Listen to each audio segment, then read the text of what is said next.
প্যারা হাজরিন, দাজ্জালের পরে এই পৃথিবীর বুকে এক ভয়ঙ্কর জাতির আত্মপ্রকাশ ঘটবে।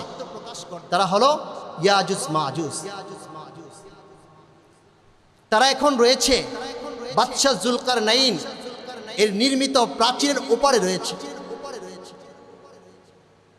বাদশাহ জুলকারনাইন যে প্রাচীর নির্মাণ করেছেন, এটা কোথায়? কোরআন ও হাদিসের কোথায় স্পষ্টভাবে এটা বলা হয় নাই। তবে ভূগোলবিদগণ তাদের আনুমানিক সম্ভাব্য একটা ধারণা দিয়েছেন। এটা হলো সাইবেরিয়ার অন্তর্ঘিরিতে একটা প্রাচীর নির্মিত, সেটাই হলো বাদশাহ জুলকারনাইনের নির্মিত প্রাচীর। আবার কেউ কেউ বলেছেন জর্জিয়া এবং রাশিয়ার মধ্যবর্তী প্রান্তরে একটা প্রাচীর নির্মিত আছে, সেই প্রাচীরটাই বাদশাহ জুলকারনাইনের নির্মিত একটি প্রাচীর। যাই হোক, আমরা বুঝতে পারলাম পরিশেষে কিয়ামতের আগে ইয়াজুজ মাজুজ আত্মপ্রকাশ করবে।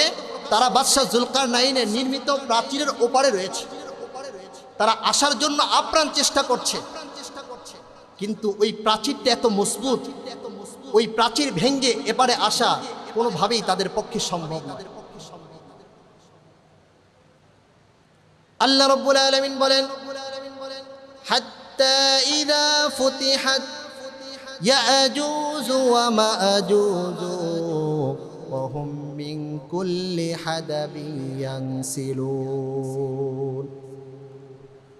রাব্বুল আলামিন বলেন, যখন ইয়াজুজ মাজুজকে মুক্ত করে দেওয়া হবে, তারা প্রত্যেক উঁচু স্থান থেকে পঙ্গপালের মতো নেমে আসবে। সামনে যা পাইবে সব কিছু ধুমরে মুচড়ে তারা ধ্বংসে পরিণত করে দিবে। আল্লাহর নবী হাদিসে পাকের মধ্যে বলেছেন, তাদের একটা দৃষ্টান্ত দিয়েছেন তারা কিভাবে ধুমরে মুচড়ে সব ধ্বংসে পরিণত করবে।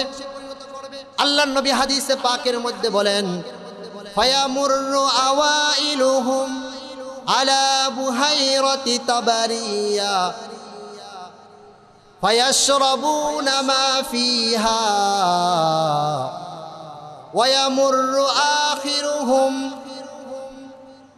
আল্লাহর নবী সাল্লাল্লাহু আলাইহি ওয়াসাল্লাম বলেন, এই ইয়াজুজ মাজুজরা তাতে এতটা ভয়ঙ্কর জাতি হবে, তাদের একটা দল যখন সামনে অগ্রে অতিক্রম করে চলে আসবে, সামনে এসে দেখবে তাবারিয়া নামক একটি সমুদ্র রয়েছে। ওই সমুদ্রের মধ্যে তারা চুমুক দিবে, এক চুমুকে পুরা পানি সব শেষ করে ফেলবে,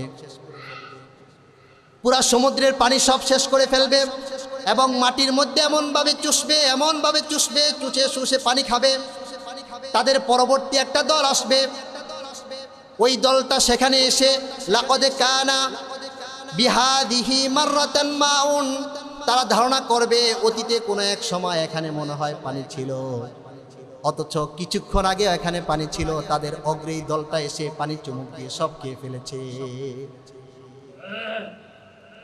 ইয়াজুজ মাজুজ এই পৃথিবীর বুকে এসে ঘরে ঘরে অশান্তি সৃষ্টি করবে, পুরা পৃথিবীটাকে একটা অশান্তিতে বিরাজ করে ফেলবে, মানুষের মধ্যে অশান্তির হাওয়া ঢুকিয়ে দিবে।